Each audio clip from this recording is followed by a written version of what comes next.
আজকের এই গল্পটি শুনলে আপনার বিশ্বাস করতে বাধ্য হতেই হবে যে আল্লাহ তাআলা চাইলে যে কোনো প্রকার ঋণ আপনার 1 সেকেন্ডে পরিশোধ করে দিতে পারে। চলুন এই গল্পটি শুরু করা যাক। আমরা প্রতিদিনের মতো আরো একটি ইসলামিক গল্প কথা নিয়ে আপনাদের সামনে উপস্থিত হয়েছে। অবশ্যই চ্যানেলটিতে নতুন হলে সাবস্ক্রাইব করতে ভুলবেন না।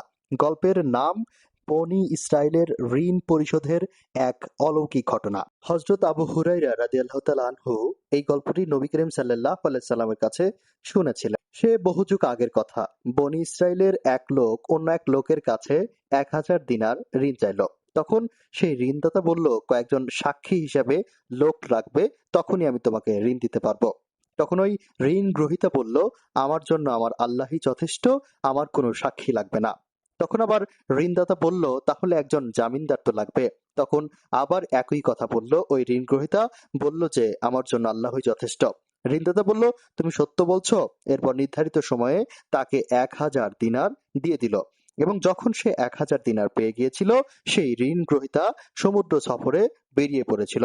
কাজ শেষে সে যখন নির্ধারিত সময়ের আগেই সে তার এলাকাতে ফিরতে চেয়েছিল, তখন কোনো প্রকার যানবাহন পাচ্ছিল না। এমত অবস্থায় সে হতাশ হয়ে এক টুকরা কাঠ নিয়ে তা ছিদ্র করে ঋণদাতার নামে একটি চিঠি এবং 1000 দিনার তার মধ্যে ভরে ছিদ্র বন্ধ করে সমুদ্র তীরে এসে বলল, হে আল্লাহ, তুমি তো জানো আমি অমুকের কাছে 1000 দিনার ঋণ চাইলে সে আমার কাছে সেই ঋণটা দিয়েছিল এবং সেখানে আমি বলেছিলাম কোনো সাক্ষী লাগবে না, আমার জন্য আল্লাহ তাআলাই যথেষ্ট, এবং এরই সাথে সাথে জিম্মাদার চেয়েছিল, তখনও আমি তোমার কথাই বলেছিলাম। দয়া করে এর যে একটি ব্যবস্থা অবশ্যই তুমি করবে। এই বলে সে ওই কাঠের ভিতরে টাকাটি ভরে ছিদ্রটি আটকে দিয়ে সমুদ্রের ভিতরে ঢিল দিল। যে ব্যক্তি ঋণ দিয়েছিল সেই ব্যক্তিটি সমুদ্র তীরে এসে সেই নৌবাহী জাহাজটি খুঁজছিল। সে নৌবাহী জাহাজটি দেখছিল না, কিন্তু সে একটি কাঠের টুকরা দেখেছিল, যে কাঠের টুকরাটি পানিতে ভাসমান আছে।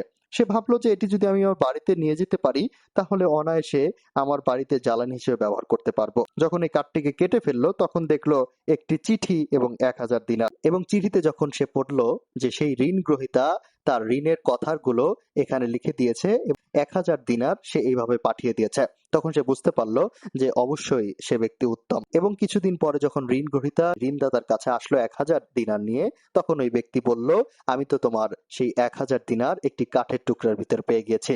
এবং এই কথা শুনে সেই ঋণ গ্রহীতার আল্লাহ তাআলার উপরে তাওয়াক্কুল আরো বেড়ে গেল এবং সে হাসতে হাসতে বাড়িতে চলে গেল। সহিহ বুখারী হাদিস নাম্বার 2291। সহিহ বুখারী হাদিস নাম্বার 2291। তো বন্ধুরা, আজকের এই গল্প থেকে আমরা কি শিখলাম? অবশ্যই আল্লাহ তাআলার উপরে সবসময় তাওয়াক্কুল করুন এবং সামনের দিকে এগিয়ে যান। অবশ্যই আপনার জীবনে কোনো প্রকার বাধা বা ঋণ নিয়ে কখনোই অপদস্থ হবেন না।